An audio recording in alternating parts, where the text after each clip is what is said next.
आज इथे भव्य दिव्य असं सरस्वती दीक्षाचं शिबिर आम्ही आयोजित केलेलं आहे।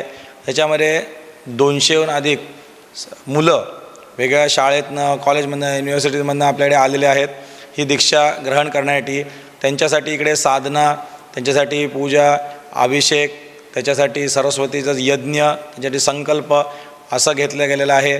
याच्यामध्ये त्यांच्यासाठी त्यांचं उज्ज्वल भविष्यासाठी, बुद्धी त्यांची विकसित होण्यासाठी, त्यांचा कला क्षेत्रात, क्रीडा क्षेत्रात, अकॅडमिक्समध्ये त्यांचा भरभराट व्हावा म्हणून त्यांच्यासाठी तिसरं नेत्र त्यांचं जागृत करणे, आज्ञाचक्र ज्याला आपण म्हणतो, त्याच्याने आज्ञाकारी ते मुलं होतात। म्हणजे आज मातापितांचं ऐकत नाहीत मुलं, ते ऐकण्याची त्यांच्यात वृत्ती येण्यासाठी। त्याच्यानंतर गणेश साधना आम्ही घेतली होती विवेकबुद्धी प्राप्तीसाठी, त्याला योग्य निर्णय घ्यायला, तसंच त्याचं ब्रह्मचर्य पालन। कारण आज बाहेर आपण बघतो girlfriend boyfriend live in relationship वगैरे सगळे व्यभिचार हे सगळे खूप प्रमाण वाढत चाललेले कॉलेज शाळेच्या मुलांपासूनच आहे। तर इथून त्याला परावृत्त करण्यासाठी, त्याला योग्य मार्गाने गणेश साधना दिली गेली होती, सरस्वती साधना त्यांच्याकडनं करवून घेतलेली आहे, त्यांना तशी दीक्षा दिलेली आहे।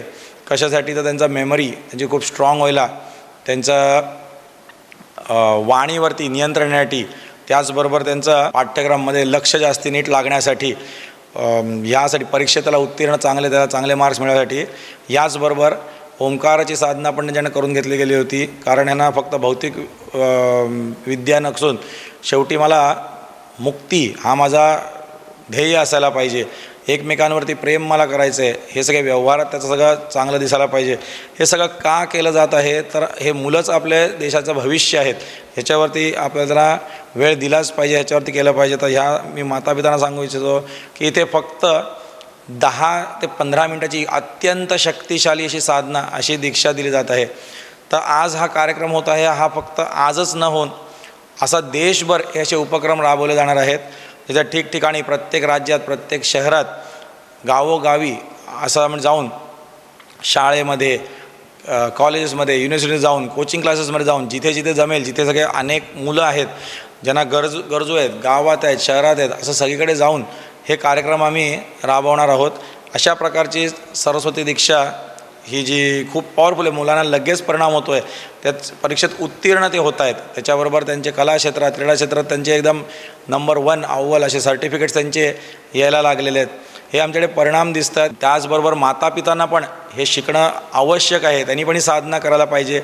कारण जर का आईवडीलच जर धृतराष्ट्रासारखे असतील तर दुर्योधनसारखाच मुलगा होतो, मुलाला कितीही शिकवलं तरी ते वडील तसे असल्यामुळे, की आई असल्यामुळे त्याचा उपयोग होत नाही। तर आम्ही या ठिकाणी मातापितांनासुद्धा किंवा शाळेतले जे शिक्षक वगैरे आहेत त्यांनासुद्धा आमंत्रित केलेलं आहे आणि मुलांना मिळून एकत्र अशी ती दीक्षा दिलेली आहे। ही फक्त 10 मिनटं सकाळी, 10 मिनटं संध्याकाळी वगैरे अशी, किंवा दिवसभरात 20 मिनटं करण्याची साधना असते। अत्यंत सोपी साधना आहे, अत्यंत शक्तिशाली साधना आहे।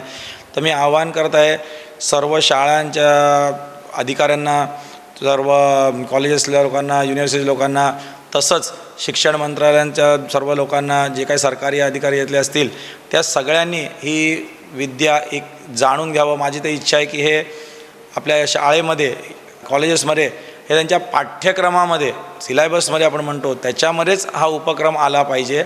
हे जर केलं तर लवकरच आपला भारत खूप मोठा, खूप शक्तिशाली असा होईल। कारण आज हे मुलं फक्त शाळेतून जेव्हा बाहेर निघतात तर सर्वप्रथम विचारतो की मी नोकरी कोणती करू। आज मुलं, आईवडील पण तेच विचारतात, तू चांगली नोकरी कर।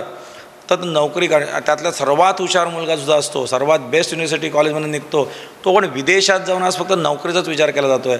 आज या साधनेने परिणाम एवढाच होईल की मुलं हे ऑन्टरप्रिनर, मोठे बिझनेसमॅन, आज मला आर्मीत जायचं आहे किंवा पॉलिटिशियन बनायचं आहे किंवा गुरु बनायचं आहे स्पिरिच्युअल, हे सगळे विचार ते घेऊन पण येऊ शकतील। त्याचबरोबर कला क्षेत्रात खूप मोठं मला व्हायचं आहे, मला स्पोर्ट्समध्ये खूप जायचं आहे, क्रिकेट खेळायचं आहे, क्रिकेटच्यावरती अजून दुसरे कुठले असतील ते, मला माउंटेनर बनायचं आहे, असे विचार त्याच्यात नवीन क्रिएटिव्ह हे सगळे याच्यामध्ये जातात। मला मोठा कवी बनायचं आहे, मला हे असे आज कोणी म्हणत नाही मला कालिदास बनायचं आहे किंवा मला ज्ञानेश्वर बनायचं, असं कोणी म्हणतच नाही। का नाही म्हणत? कारण आपल्या शिक्षणात तसं दिलेलं नाही। तर हे या साधनेने त्याची बुद्धी ऑटोमॅटिक एवढी बदलेल। तर मी आवाहन करतो सर्वांना की या कार्यक्रमांशी तुम्ही लवकरच जोडले जावे। तुमच्या प्रसारमाध्यमातून सर्व देशातल्या सर्व लोकांना मी हे सांगू इच्छितो, जरूर आमच्या कार्यक्रमाशी जोडा। धन्यवाद। आहे.